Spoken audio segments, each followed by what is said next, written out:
Et bonjour à toutes et à tous. Bonjour Clara. Bonjour Katagena. Alors, je vois qu'on a une petite dizaine de personnes qui est connectée. Merci beaucoup à toutes et à tous de nous rejoindre. J'espère que vous êtes aussi équipés de votre petite Oui, tasse de café, de thé ou autre. Voilà, moi je viens à peine de sortir de table, donc c'est le petit remontant qui va m'empêcher, je pense, enfin en tout cas j'espère de m'endormir parce que la fin de semaine commence à être un petit peu rude.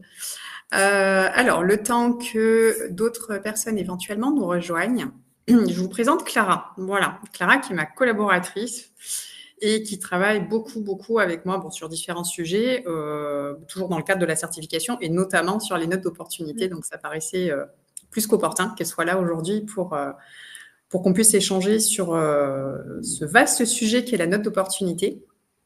Et donc, je vous remercie d'autant plus d'être présent que nous testons ce format de webinaire, qui n'est pas du tout un webinaire comme tous les autres qu'on a pu faire depuis le début de l'année, où c'est vraiment une présentation assez formelle, où on essaie de mettre des apports avec un support à télécharger que vous pouvez utiliser, tracer, etc. Là, on est beaucoup plus dans quelque chose d'informel, c'est-à-dire que n'hésitez surtout pas à utiliser le chat qui est sur la droite de votre écran pour poser toutes les questions que vous avez à poser.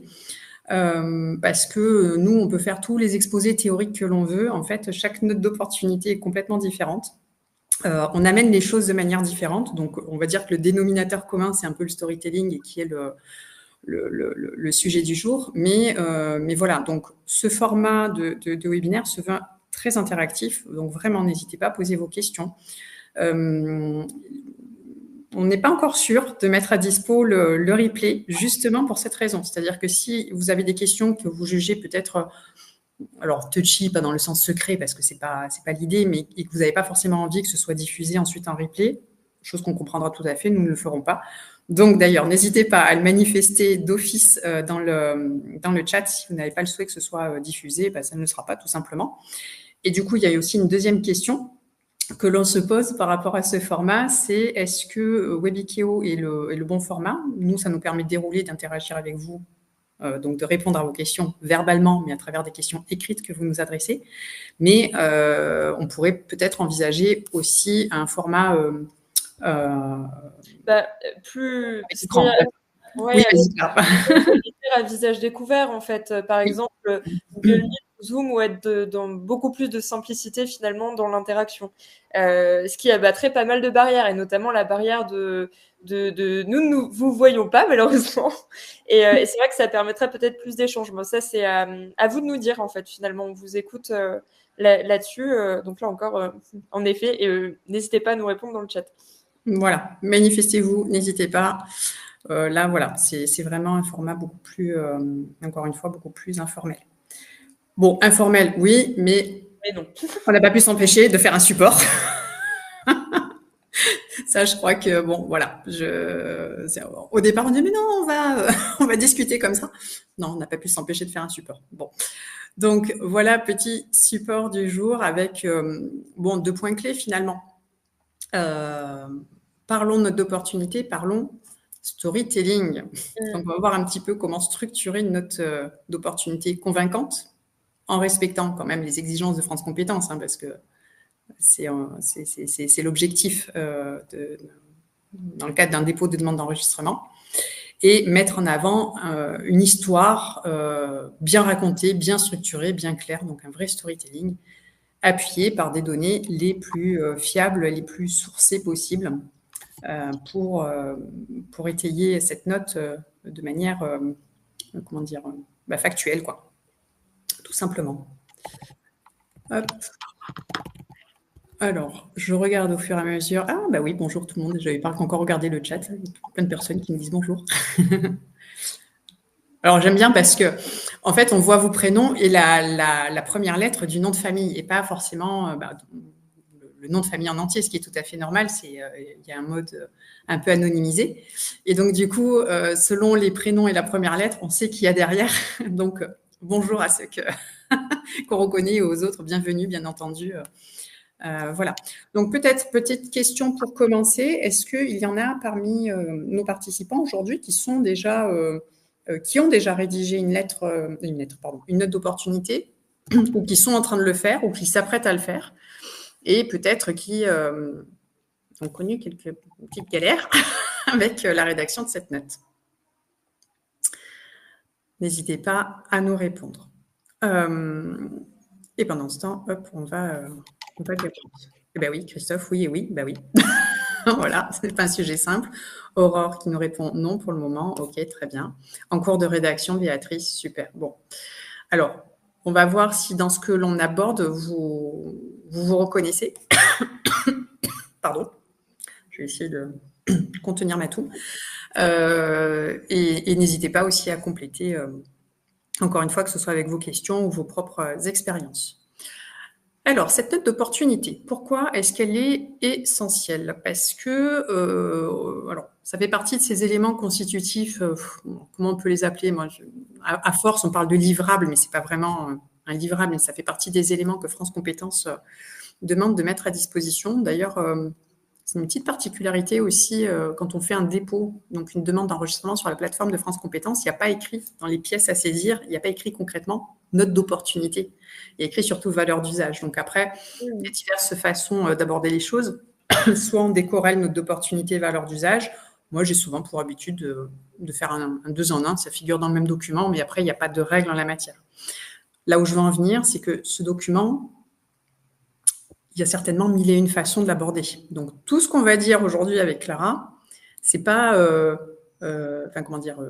c'est une façon parmi d'autres de traiter la note d'opportunité. Là, ce qu'on vous soumet, c'est des idées, hein, clairement de structure, mais voilà, il y a certainement d'autres façons de faire. Pardon. Là, c'est plus une habitude de travail que l'on a prise, qui est prouvée, mais encore une fois, il y a différentes façons de faire. D'ailleurs, Clara, tu as pu le voir toi aussi, à travers les notes d'opportunité qu'on a pu rédiger pour nos clients. En fait, il n'y en a pas une qui, dans le sommaire, qui est identique à une autre, en fait. Elles sont toutes adaptées, ajustées, différentes. Oui, mais je pense que c'est ce qui signe que le travail est bien fait, entre guillemets, c'est quand on produit une note d'opportunité qui est quelque part unique et qui ne peut pas se réutiliser en quelque sorte. Alors évidemment, il y a des données de type marché qui peuvent se partager, encore que je pense que ça peut vite être difficile. Et en fait, ce qui est intéressant, c'est que pour chaque projet, je pense que le client qu'on a en face de nous, ce qu'il va nous dire aussi, ce qu'il va communiquer, les problématiques qu'il nous transmet, en fait, tous ces éléments qui s'échangent en début et en cours de parcours vont être tant de composantes de la rédaction de la note d'opportunité parce que ça façonne aussi l'ADN du projet. On a envie de transmettre quelque part un peu de la personnalité du client, en tout cas comment lui perçoit le marché et à quoi, quel est son engagement en fait, parce que souvent ça part aussi d'un engagement sur une problématique et je trouve que c'est ça qui est intéressant de défendre aussi. Bon, voilà, j'en ai peut-être un petit peu trop dit déjà. Non, mais bon, de toute façon, on va reprendre point par point, donc au contraire. Voilà, donc parmi les éléments que l'on va transmettre à France Compétences, parmi les éléments qui sont demandés par France Compétences, il y a cette fameuse note. La structure de cette note, elle va être construite autour d'un problème qui va être clairement identifié. Vous vous souvenez, quand on vous écriviez des dissertations au lycée, dans les études supérieures, on demandait de soulever une problématique. Voilà, donc ça, on y est là. Hein. Donc l'idée, c'est de dire qu'on a un problème identifié sur le marché du travail et que notre certification, elle y répond. Le fil rouge, hein, il est là. Et donc que la certification va apporter une solution cohérente, crédible, pour pallier certaines lacunes, certains manques, certaines situations donc, sur le marché du travail. Voilà, et tout ça va se faire de manière étayée. Hein. C'est pas hop, je lève le doigt mouillé, puis le sens du vent. Bon, je vais un peu dire ça, un peu dire ça. Non, il faut que ce soit très factuel. Si je dis ça, c'est pour telle raison, c'est-à-dire que on a épluché soit des analyses, soit des retours d'observateurs de branche, soit on a mené ses propres enquêtes ou on a missionné un cabinet pour le faire, etc., etc. Il faut des données factuelles, des articles aussi, hein, évidemment. Alors, des articles de sources fiables, pas de sites commerciaux par exemple, mais voilà, donc il va falloir aller étayer ces propos. Alors, pourquoi est-ce qu'on parle de storytelling? Qu'est-ce que c'est que le storytelling? Clara, est-ce que tu as envie d'expliquer un peu ce que c'est que cet anglicisme? Alors, j'avais lu la définition, je ne vais pas pouvoir la retraduire exactement, mais le storytelling, c'est vraiment l'art de narrer une histoire, en fait, hein, mais ce qui va susciter à la fois l'émotion et l'engagement pour la personne qui va le lire, donc pour le lecteur.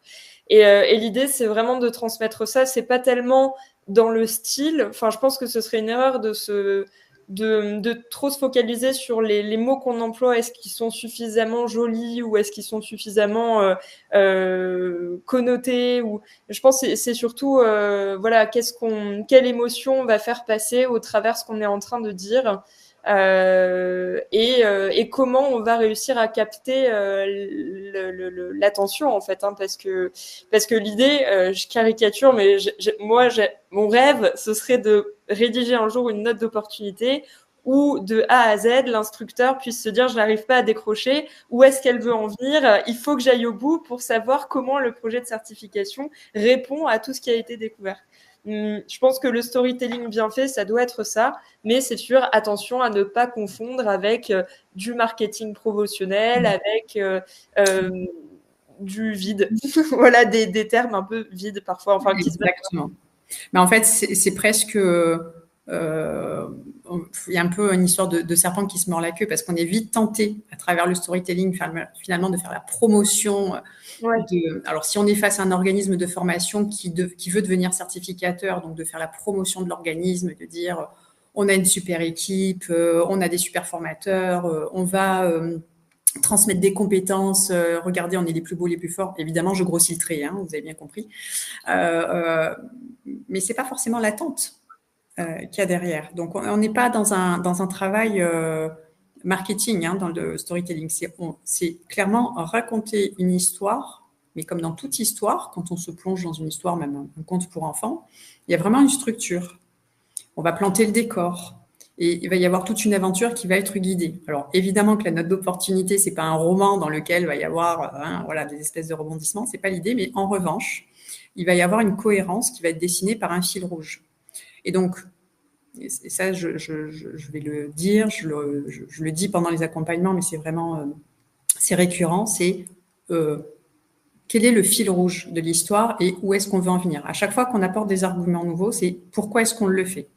Parce que l'un des pièges dans lesquels on tombe dans la rédaction d'une note d'opportunité, c'est qu'on est dans les recherches. Bon, je pense qu'on est tous passés par là. On est dans les recherches, on va sur Internet, on collecte des articles, on se farcit la tête de plein d'enquêtes, d'études, d'analyses, de données, de ci, de là.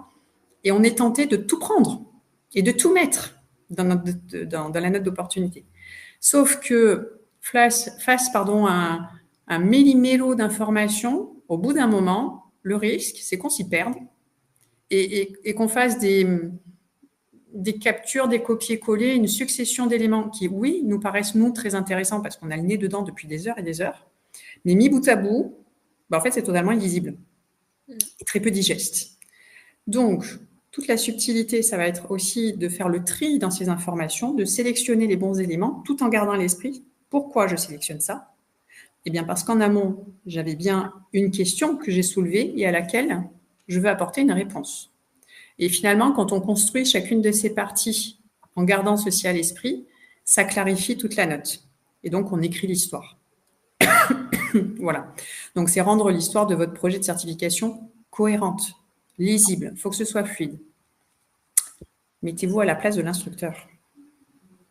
Des notes d'opportunité, il en lit du matin au soir, tous les jours de la semaine et tous les jours de l'année. Pour ceux qui sont dans la rédaction ou qui ont déjà rédigé, les notes d'opportunité, elles ne font pas 10 pages. Hein. En général, c'est des sacrées tartines. Enfin, elles peuvent faire 10 pages. Je ne dis pas qu'il y a un nombre de pages minimal requis. Mais c'est lourd, en fait. C'est très, très lourd. Donc, plus c'est digeste, plus c'est construit et plus, comme le disait Clara tout à l'heure, c'est facile à suivre parce qu'il y a ce fil conducteur qui tient en haleine l'instructeur et mieux ce sera.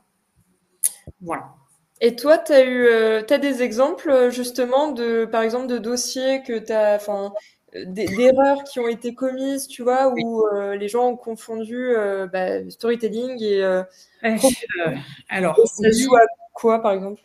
Alors, certainement, l'erreur alors la plus flagrante, mais comment dire, c'est facile de dire ça quand on est complètement extérieur et qu'on relit un document. Hein, attention, hein, d'ailleurs, n'hésitez pas à faire relire vos documents, toujours, c'est très important. Donc, l'erreur la plus flagrante, c'est ça, en fait, c'est les successions de copier-coller de bouts d'articles saisis un peu à gauche, à droite. Alors, même s'il y a les sources, hein, mais en fait, bah ouais, ça fait comme un espèce de puzzle avec plein de pièces, les unes à côté des autres, pardon, mais elles s'articulent, enfin, elles sont pas collées entre elles.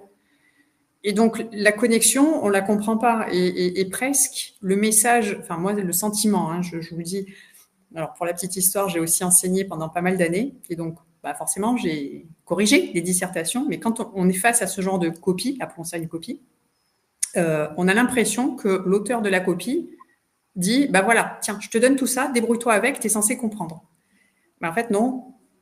Quand on est correcteur ou donc instructeur, c'est pas du tout le même métier, on est bien d'accord, mais on n'est pas là pour chercher les réponses dans la note. La note est la réponse. Donc, voilà, c'est pour ça, c'est en ce sens, il faut que ce soit fluide et cohérent pour faciliter la lecture. Donc ça, c'est vraiment un premier exemple. Ouais, c'est vrai. Voilà, les copier-coller. Et puis alors, autre erreur flagrante aussi, c'est, bon, parce que j'ai envie de dire, parfois on fait un copier-coller d'un graphe ou d'un extrait d'article. Ok, très bien, mais c'est là où, attention à cette erreur-là, de ne pas laisser cet élément sans explication. Parce que là, clairement, on va dire, et donc, qu'est-ce qu'on en fait de ça Pourquoi on nous a mis ça sous les yeux? Il faut analyser, interpréter, faire le lien. Alors, soit avec le référentiel, soit avec la problématique sur le marché du travail. Voilà. Mais c'est pas juste, boum, on balance et puis, ah, c'est joli. Tiens, je vais le prendre, je vais le mettre. D'accord, il faut expliquer. Donc, voilà. Ça fait partie des erreurs, effectivement, que l'on peut observer. Continuons.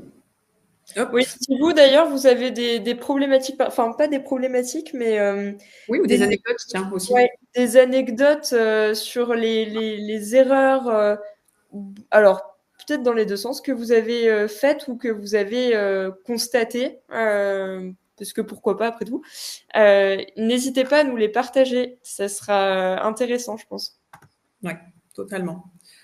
Ou de la même façon, si vous êtes dans un processus où vous recherchez des informations, où vous êtes en cours de rédaction ou autre, voilà, où vous allez faire, n'hésitez pas à nous poser des questions sur, tiens, je m'apprête à faire ça comme ça, qu'est-ce que vous en pensez? Voilà. Alors après, attention, on n'est pas parole d'évangile non plus. Hein, on vous donne notre regard sans. Voilà, on n'a jamais bossé chez France Compétences, que les choses soient très claires. On est en lien régulièrement avec eux à travers les quelques retours d'expérience qu'on a eus. Et qu'on continue d'avoir. Donc ça, oui, mais voilà, hein, comme ça, les choses sont clairement posées. Alors, qu'est-ce qu'on va y mettre d'autre dans notre note d'opportunité? Oui, le contexte. Le contexte, c'est le décor, finalement. Si on est sur un projet de certification dans le domaine de l'esthétique, eh bien, on va parler du contexte. Où en est le marché en France? Est-ce qu'il est florissant? Qu'est-ce qui le porte? Quelles sont les tendances? Voilà, on va planter un petit peu le décor. Qui sont les professionnels qui travaillent sur ce marché, etc., etc. Voilà, donc c'est vraiment... il va falloir contextualiser. Bon, je donnais vraiment des exemples bateaux, pardon, hein, mais si vous en avez à apporter, n'hésitez pas à le faire. Hop, j'ai juste... Voilà. Les démarches que vous avez réalisées en tant que porteur de projet, ou que vous êtes, enfin, c'est plutôt que vous avez réalisé.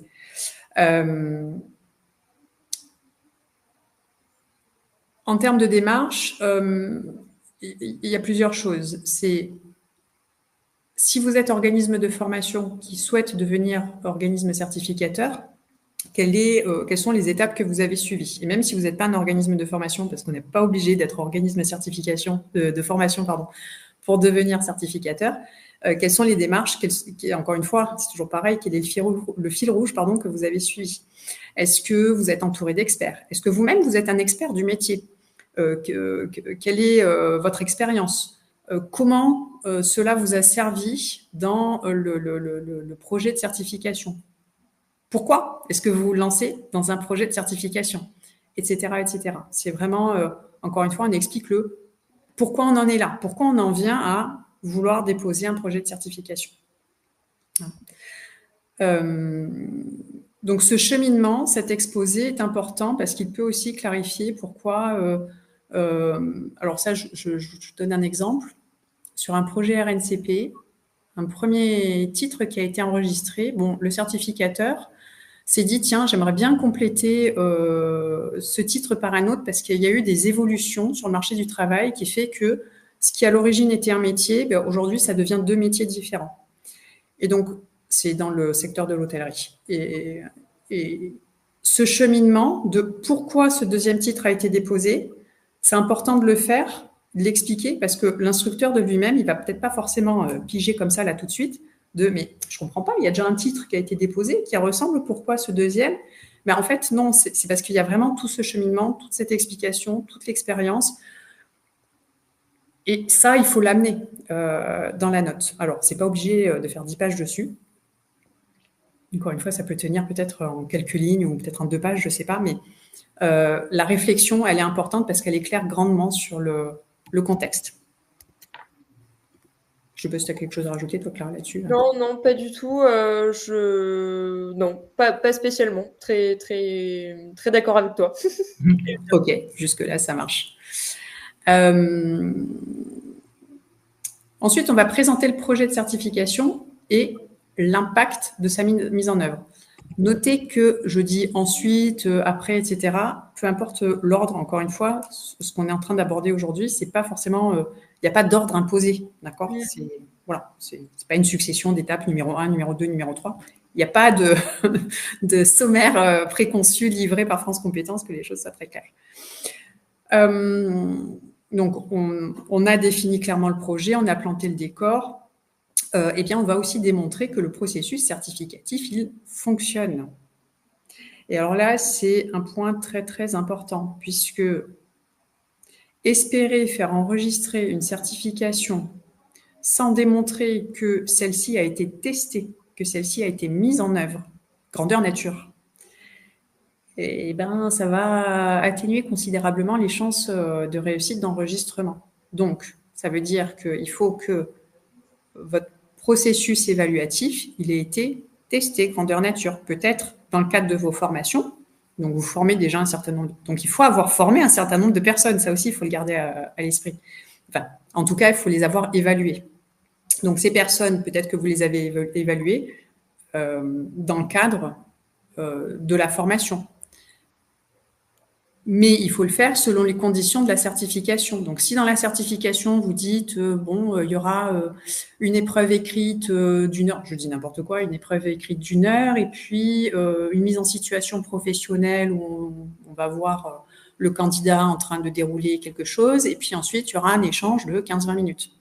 Il faut le faire en vrai, parce qu'on ne peut pas s'assurer que les choses fonctionnent si on ne les teste pas. Voilà, donc ça, il faut, et encore une fois, il va falloir le démontrer dans la note, il faudra l'expliquer. Voilà. On va aussi décrire la certification. Alors, qu'est-ce qu'on entend par là? Décrire la certification, c'est pourquoi on a intégré ces compétences et pourquoi on les a formulées comme ça. Voilà, concrètement, c'est ça. Si on a observé un besoin en compétences sur le marché du travail, soit parce qu'on a décortiqué des offres d'emploi, soit parce qu'on a échangé avec des professionnels du terrain et qu'on a identifié un besoin très clair, eh bien, on va rédiger le référentiel. Mais ce référentiel, il n'est pas tombé comme ça, tiens, j'ai une idée, je vais écrire des compétences et youpla. Non, c'est pourquoi? Pourquoi ces compétences? Qu'est-ce qu'elles apportent à cette cible, à ce professionnel? Et pourquoi on a mis ces moyens? Parce que le professionnel, il a besoin de mettre en œuvre tel truc pour pouvoir exercer cette compétence. Et dans quel but? C'est là que va venir la finalité. Donc, on explique, on clarifie. Il y a Kat, il y a Karine qui nous demande comment démontrer dans la note la mise en œuvre du processus d'évaluation. PV de jury. Je pense que c'est un peu plus, alors, j'allais dire plus simple. C'est toujours très facile à dire, c'est beaucoup moins facile à faire. Là, j'ai souvent la question qui m'est posée de, oui, mais alors, attendez, je vais faire un PV de jury de certification, alors que la certification, elle n'est pas encore enregistrée chez France Compétences. Oui, c'est vrai qu'à ce stade-là, c'est pas encore une certification. Mais vous pouvez faire un PV d'évaluation de compétences. Donc, vous avez un panel de personnes qui a suivi ou pas d'ailleurs la formation, mais même si c'est des gens qui ont suivi la formation il y a déjà quelques temps, vous les sollicitez, vous les mettez dans une salle avec le jury d'examen, vous vérifiez bien que tout fonctionne, que tout s'articule dans la mise en œuvre des évaluations de compétences, et à la fin, vous faites une attestation, puisque finalement c'est ça, une attestation de réussite, un PV d'évaluation de compétences. Et donc là, non seulement vous êtes assuré que ça tourne, ou qu'au contraire, il y a un petit grain de sable dans le rouage et qu'il faut faire des réajustements parce que finalement le temps alloué était trop court ou trop long, ou le sujet était incompréhensible. Il y a des situations comme ça, je pourrais vous en donner plein d'exemples. Donc ça, d'une part, et puis d'autre part, ça permet de tracer et d'apporter un élément de preuve, donc à nouveau quelque chose de factuel qu'on va pouvoir intégrer à la note d'opportunité. Voilà. Je ne sais plus ce que j'allais dire d'autre là-dessus. Oui, alors on aborde la valeur d'usage aussi. Bon, en fait, on en a déjà parlé de cette valeur d'usage. Enfin, oui et non.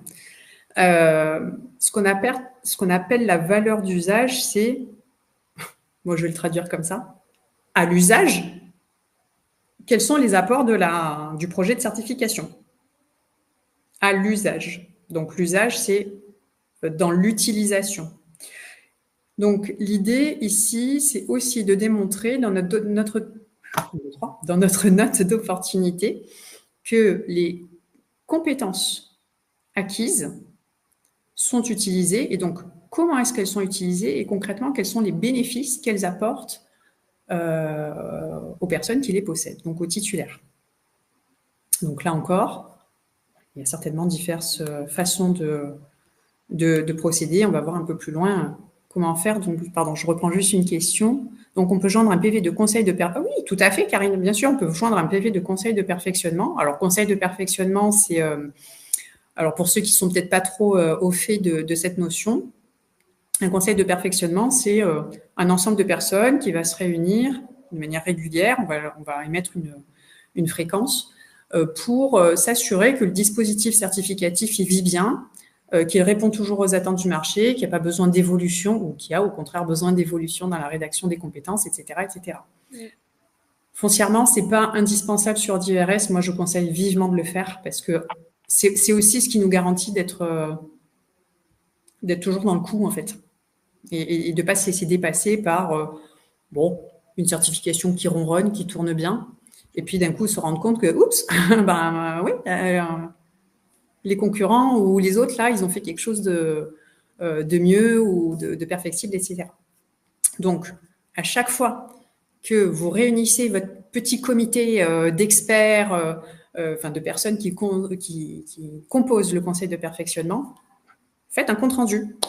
Voilà. Et n'hésitez pas à le joindre à votre dossier. Donc, ça viendra aussi, forcément, agrémenter la note d'opportunité. Hop. De rien, Karine. SAD, les conseils de perfectionnement sont une obligation légale des CFA, au moins une fois par an. Oui, tout à fait. Donc, pour les titres RNCP, tout à fait. Après, côté RS, c'est un peu moins... voilà. Mais tout à fait, effectivement, côté CFA, alors là, par contre, on n'y coupe pas. C'est une obligation et j'ai envie de dire, tant mieux. Très, très important. Merci beaucoup pour la précision. Oui, alors à la question, comment est né le référentiel, hein, parce qu'après, c'est ça aussi, hein, comment est-ce qu'on en est venu à créer ces compétences? Eh bien, en amont, il y a toute une histoire aussi à raconter, c'est l'analyse du marché, l'analyse du secteur et l'identification des besoins précis du marché du travail. Si je crée une certification sur des compétences complémentaires, allez, je reprends toujours le même exemple, trop facile, en cake design, donc ces jolies décorations en pâte à sucre ou autre d'ailleurs pour agrémenter un gâteau, eh bien, ce sont des compétences complémentaires au métier de pâtissier. Et on va dire pourquoi aujourd'hui les pâtissiers, ils ont besoin de ces compétences complémentaires. Et on va, au gré des réponses qu'on aura trouvées dans nos recherches pour justifier cela. Alors, en général, c'est que l'expert métier, lui, il a déjà bien identifié. J'ai de plus en plus de clients qui viennent me voir, me commandant des jolis gâteaux d'anniversaire avec ou de mariage avec des décorations en pâte à sucre. Donc, a priori, c'est pas le seul. Donc, on va les creuser pour aller chercher ce qui va justifier du besoin de ces compétences. Et donc, ça, encore une fois, il faut l'expliquer. Et donc là, je vais faire un lien avec quelque chose qui, je pense, est important. C'est la notion de cible. À qui s'adresse le projet de certification? Quels sont les professionnels, là je parle surtout pour du RS, quels sont les professionnels qui sont visés par le projet de certification? Une fois que j'ai identifié, parce que si la réponse c'est tout le monde, alors si je suis sur une certification complémentaire, je peux me poser des questions. Si je suis sur une certification transverse, ok, mais dans quelle mesure? Voilà. Donc encore une fois, faites bien le lien entre cible et besoin. Pour bien montrer que c'est raccord et que la chose, elle a été pensée, elle a été réfléchie, et que la certification, c'est une vraie réponse par rapport à la cible identifiée. De la même façon, pour justifier de ses besoins sur le marché du travail, alors ça, c'est un peu la cerise sur le gâteau, si on y arrive, on récolte un ou des courriers de soutien dits d'institutionnels qui montrent leur appui et surtout la validation des besoins identifiés. Si vous avez, alors oui, évidemment, idéalement une branche professionnelle, mais aussi un syndicat, une collectivité locale, des instances représentatives de tel métier qui s'expriment en disant oui, nous, ce qu'on observe sur le marché, c'est qu'il se passe ça, ça et ça, et donc les compétences de ce référentiel apportent une vraie réponse. Forcément, ça va venir renforcer le contenu de la note d'opportunité, ça va venir étayer vos propos. C'est pas facile à obtenir, tout simplement parce que on n'a pas forcément ce contact-là dans notre réseau, bon, et parce que tous les sujets ne s'y prêtent pas non plus, donc ça dépend. Heureusement, France Compétences est quand même parfaitement conscient de ça. Donc voilà, c'est quand même un sacré plus. N'hésitez pas à y aller, à aller chercher ces éléments, mais c'est pas facile. Enfin, nous, on le voit, hein, Ouais, c'est le moment le plus délicat peut-être de la note d'opportunité. Alors celui-là, mais en même temps, bon, si on les a pas, bon, c'est une chose, on va essayer de défendre le sujet autrement. Je crois que la slide d'après, on parlait des lettres de témoignage, mais ça va venir. Parce que les lettres de témoignage, c'est un bon morceau aussi. Hein. Tiens, d'ailleurs, j'en profite pour vous poser la question à ceux qui sont avec nous aujourd'hui, celles et ceux, est-ce que vous, voilà, en termes de récolte de lettres de témoignage et surtout en termes de contenu de lettres de témoignage, est-ce que c'est une difficulté? Nous, ce qu'on observe avec Clara, c'est que c'est un vrai sujet, donc il faut s'y prendre à l'avance. Il faut expliquer à vos gentils témoins ce qu'on attend d'eux dans leurs lettres. De l'authenticité, évidemment, mais il faut qu'ils racontent. Alors, la lettre de témoignage, je crois qu'à elle seule, c'est du storytelling aussi. C'est j'explique, je raconte en quoi ces compétences me servent, comment je m'en sers dans mon quotidien professionnel, depuis que je les ai acquises, quel impact ça a eu dans mon quotidien professionnel. Et tous ces éléments qui figurent dans la lettre, encore une fois, on va pouvoir s'en nourrir, enfin plutôt s'en servir pour nourrir la note d'opportunité. Hein, ce sont des éléments de preuve à part entière, ces lettres de témoignage. Voilà. Oui, alors la notion de travail collaboratif, notamment avec des experts métiers. je pense qu'il serait assez illusoire de créer un référentiel tout seul, dans son coin. Il ne faut pas hésiter à croiser avec d'autres experts métiers, avec d'autres professionnels, leur demander leur regard, leur demander s'ils comprennent ce qu'on a rédigé, etc. etc. C'est le brainstorm, hein, vraiment avec les experts, c'est une bonne chose. Et encore une fois, ça fait partie des éléments qu'on va pouvoir amener à la note pour expliquer comment est-ce qu'on s'y est pris pour construire notre référentiel et notre projet de certification. Peut-on joindre des témoignages vidéo? Alors, c'est pas la première fois qu'on me pose la question. Sur le principe, j'aurais tendance à dire, je ne vois pas pourquoi ça poserait problème, d'un côté. D'un autre côté, clairement, on parle de lettres de témoignage. Donc, s'il n'y a que des témoignages vidéo, attention. Maintenant, pour une personne qui aurait peut-être des difficultés à s'exprimer à l'écrit, la vidéo semble être une très bonne alternative. En tout cas, alors je ne peux pas vous répondre, Karine, en disant mais oui, bien sûr, puisque les différentes notices dont on dispose de France Compétences disent bien des lettres de témoignage, donc on s'en tient aux lettres de témoignage. En revanche, en renfort, en complément, c'est pas inintéressant d'avoir des vidéos, pourquoi pas, qui viennent illustrer certains éléments. Alors après, certains instructeurs, attention, je ne m'exprime absolument pas en leur nom, mais certains téléchargent chargent le dossier et surtout l'impriment, la lettre d'opportunité, et la lisent en format papier. Donc à partir de là, le lien cliquable, ça va être un petit peu compliqué. Est-ce que c'est envisageable à ce moment-là, tu vois, par exemple, de mettre une vidéo, mais de transcrire cette vidéo en disant voici la retranscription manuscrite en fait de la vidéo correspondante? Ça, c'est ce que moi j'appelle, alors je ne sais pas si je l'appelle à juste titre, le verbatim. Faites parler vos sources. Donc, si on a une vidéo, faites parler la vidéo. C'est-à-dire, comme on peut le voir dans la vidéo, en annexe, truc, source machin, un tel dit que, nanana. Enfin, voilà, bon, encore une fois, c'est ultra résumé ce que je dis, mais voilà. Bon, tout ça pour dire qu'effectivement, témoignage vidéo, c'est vraiment un plan B, et un complément des fameuses lettres. Voilà. Voilà. Super, on retranscrit effectivement. Ok, parfait. Je propose d'ajouter un QR en plus du lien URL. Cela répond à l'impression de la note. Ah, ça, c'est une très, très bonne idée, effectivement. Brice, il a pensé à tout. Ah, monsieur l'instructeur ou madame l'instructrice, vous ne pouvez pas cliquer sur le lien. Le tien. Oui, voilà, c'est une très bonne idée. Et ça permet de pallier la problématique de l'impression. Donc, voilà, super. Merci beaucoup pour ce partage. C'est une très bonne idée. Et quelque part, ça peut rendre aussi un peu l'approche un peu plus vivante. Hein. C'est l'instructeur peut-être, ah tiens, je vais décrocher de mon dossier, je vais charger mon téléphone, je vais scanner, et puis ça va amener quelque chose de plus. Bon, encore une fois, je dis ça... je n'ai pas posé clairement la question à un instructeur, savoir s'il l'apprécie ou pas.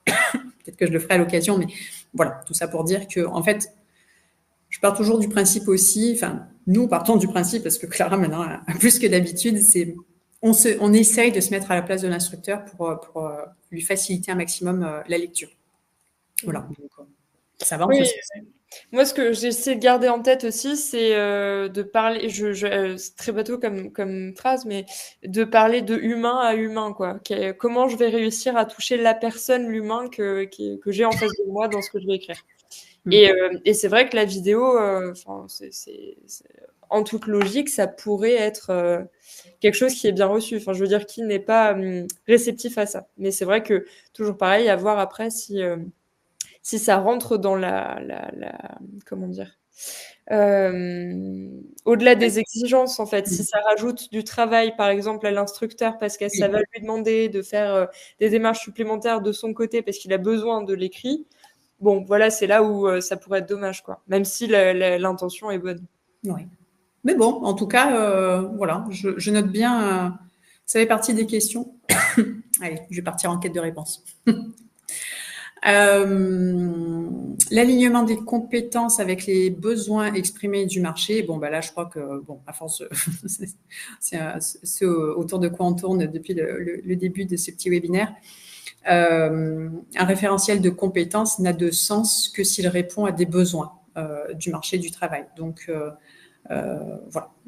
Là, très clairement, il va falloir identifier ce besoin. Alors, ce besoin, il peut être identifié de plein de façons différentes.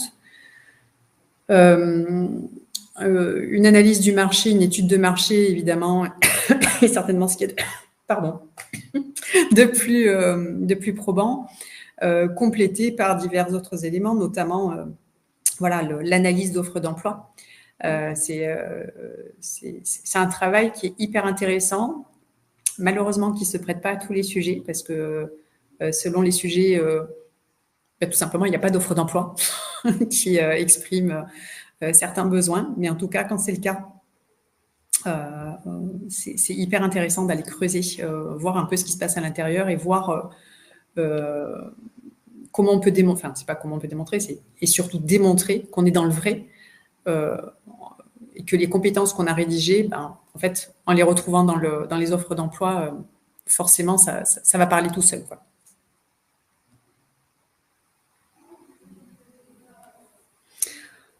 Bon, on en a déjà un petit peu parlé, mais concernant le fait de tester les dispositifs certificatifs, bon, France Compétences, c'est pas compliqué, hein, ils veulent avoir la preuve que la certification a été testée pour garantir sa faisabilité et sa pertinence. Donc, là encore une fois, n'hésitez pas à parler dans votre note du profil des personnes qui ont été formées, qui ont été évaluées.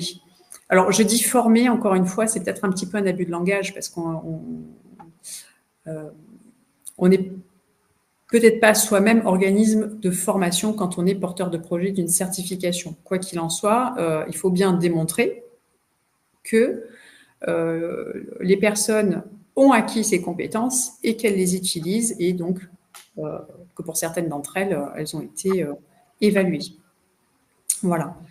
Et donc, si au cours de votre test ou de vos tests grandeur nature, il y a eu des ajustements, c'est aussi intéressant de démontrer ce cheminement. C'est intéressant aussi quand on redépose, quand on dépose à nouveau. J'aime pas trop parler de renouvellement, en fait, quand on renouvelle une certification, hein, puisque vous savez que la certification, elle est enregistrée pour une durée limitée. Et quand on redépose, bah, en fait, on ne fait que déposer à nouveau le dossier. C'est pas forcément très allégé hein, par rapport à la version 1. Mais entre la version 1 et la version 2, il peut y avoir des évolutions aussi au niveau des évaluations. Et donc ça, il ne faut pas hésiter à expliquer l'avant, l'après et pourquoi on est passé de ce format à tel autre.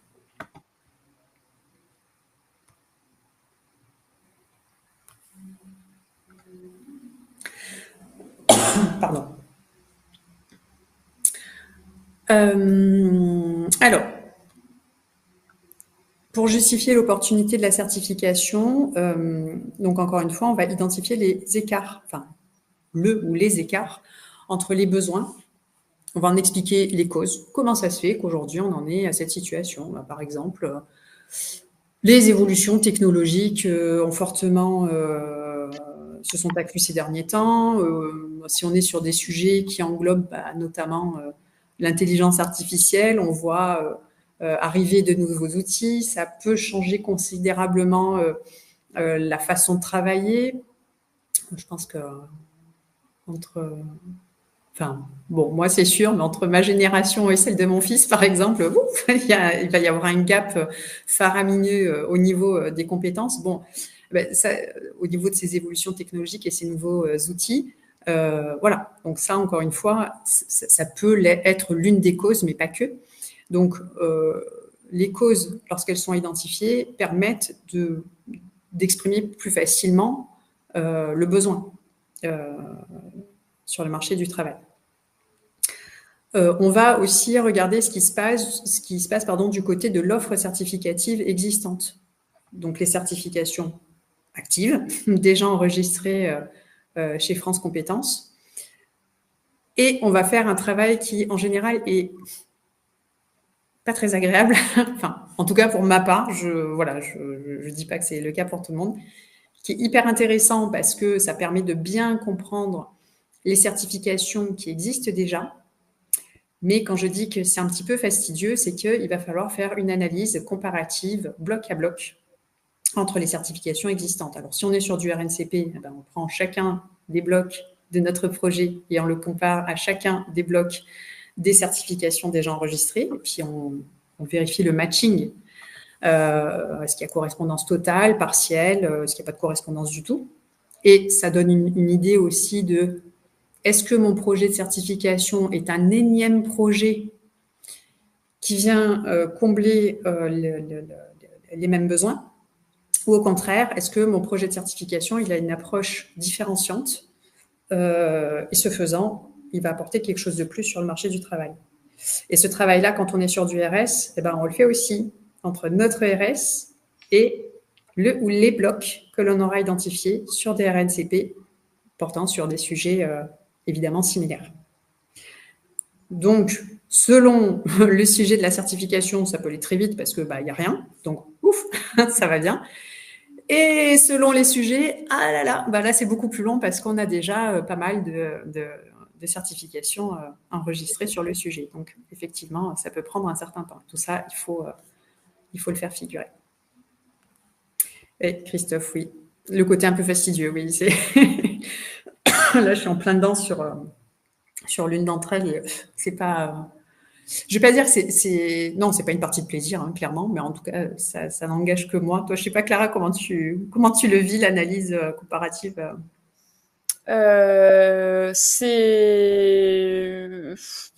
C'est très difficile de pas tomber dans la répétition et enfin d'avoir quand on a beaucoup de certifications à comparer, c'est très difficile d'avoir l'esprit clair et d'être enfin voilà, je pense qu'il faut le faire en plusieurs fois sur plusieurs jours.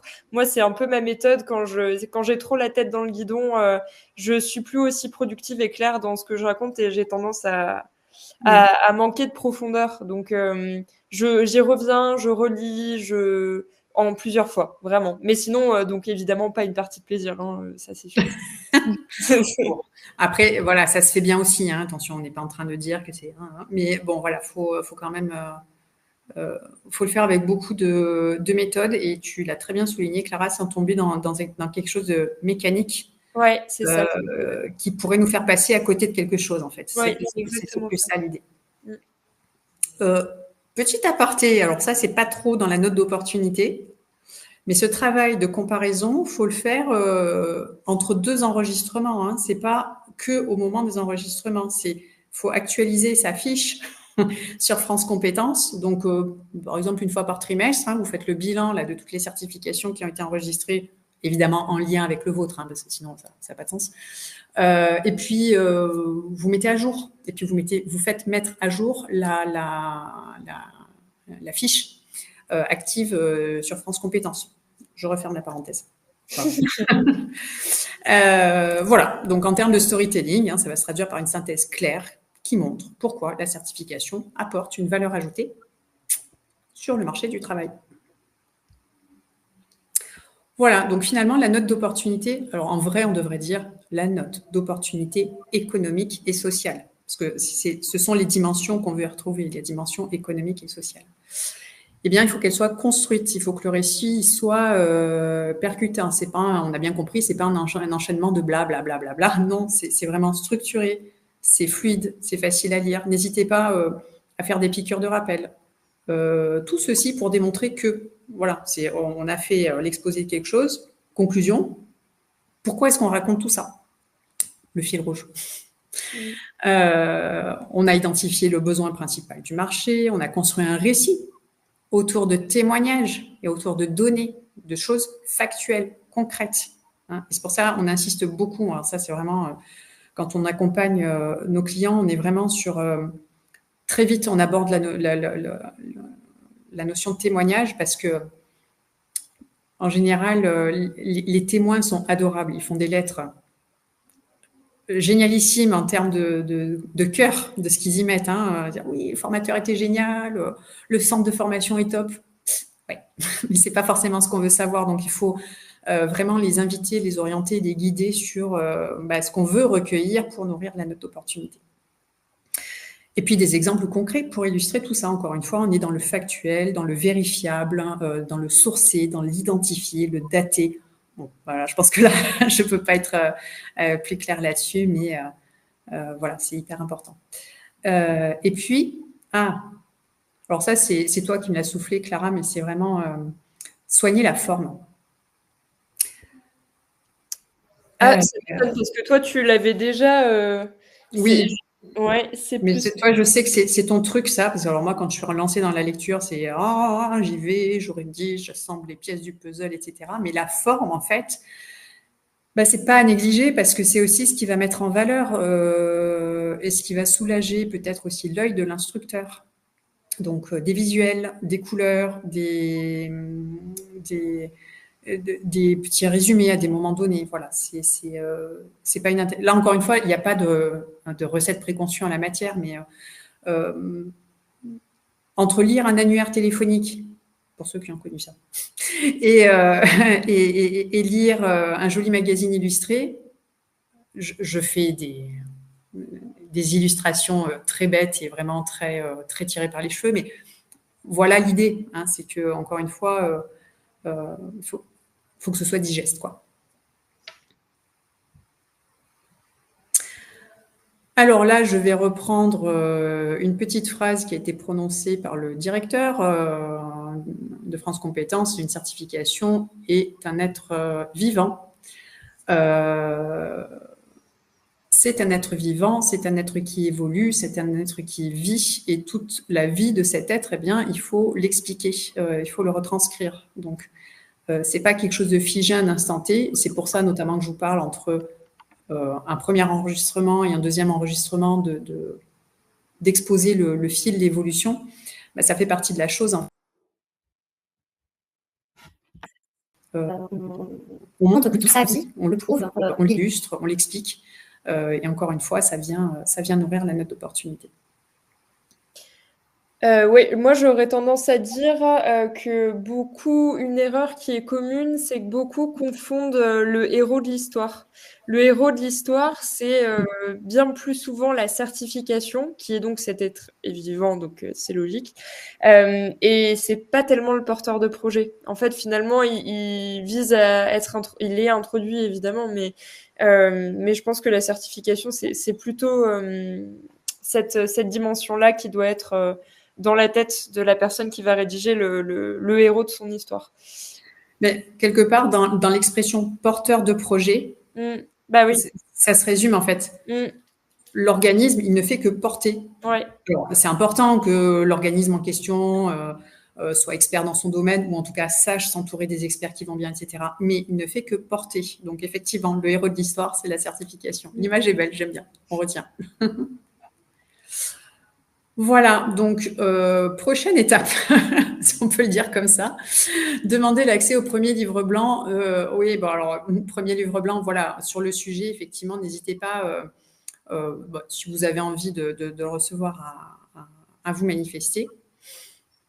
Pour vous, maintenant, ce sera de construire un récit autour de témoignages et de données et qui va constituer cette belle note d'opportunité, bien lisible et bien structurée. Et si vous le souhaitez, nous contacter pour un accompagnement personnalisé sur ce sujet ou sur d'autres. Il nous arrive régulièrement de relire des notes d'opportunité, simplement, encore une fois, pour donner, alors, une note d'opportunité ou tout autre élément du dossier, mais pour avoir un regard extérieur. C'est pas évident quand on a passé X heures, X jours, voire parfois X mois, la tête dans le guidon sur ce sujet-là, d'avoir une vue objective à la fin. Donc, c'est toujours intéressant d'avoir un regard extérieur. Ouais.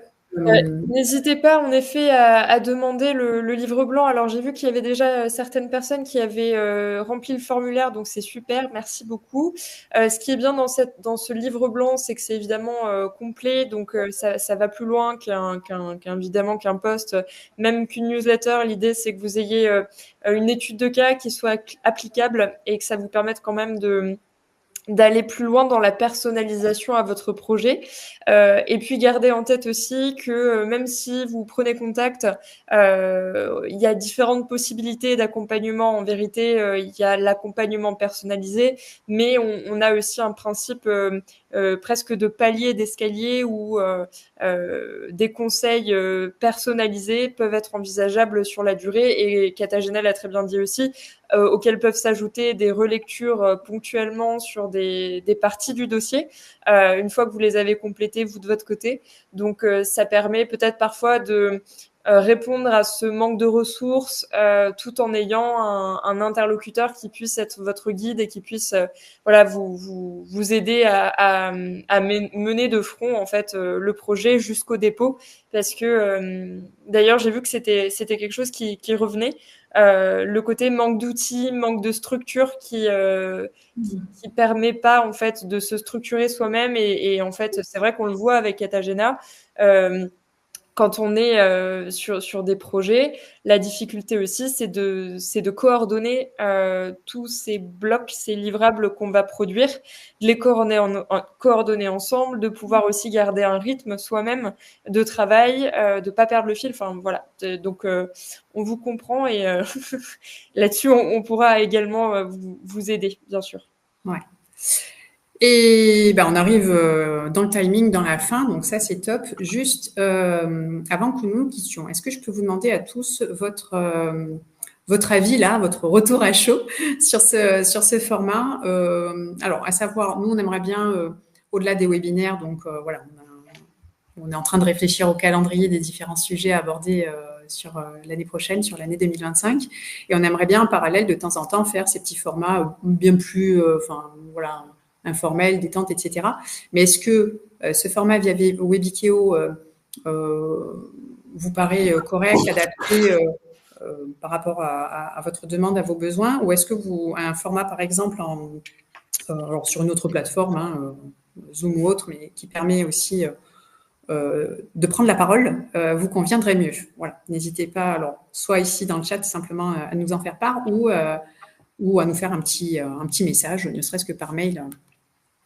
Voilà, on prendra volontiers vos retours, parce que c'est important pour nous d'avoir, de proposer quelque chose qui soit utile.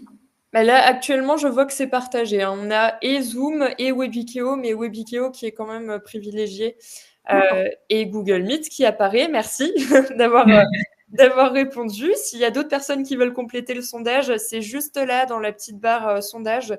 C'est juste un clic, donc c'est très rapide à faire. Et nous, c'est vrai que ça nous permet quand même de proposer un format qui est le plus adapté. Donc après, c'est vrai que Webikeo, ça reste webinaire et ça reste descendant. Peut-être que les formats Zoom et Google Meet, encore une fois, l'idée c'est le café, discuter ensemble, peut-être pourquoi pas faire un format cours élève, c'est-à-dire pas de support, mais simplement moi qui prends un rôle, pourquoi pas d'élève, et Katagena, toi tu prends aussi le rôle de prof, j'en sais rien, tout est à imaginer, mais pour que ce soit le plus interactif possible, et ça ce serait vraiment ce nouveau format un peu différent, où vous participez plus évidemment aussi.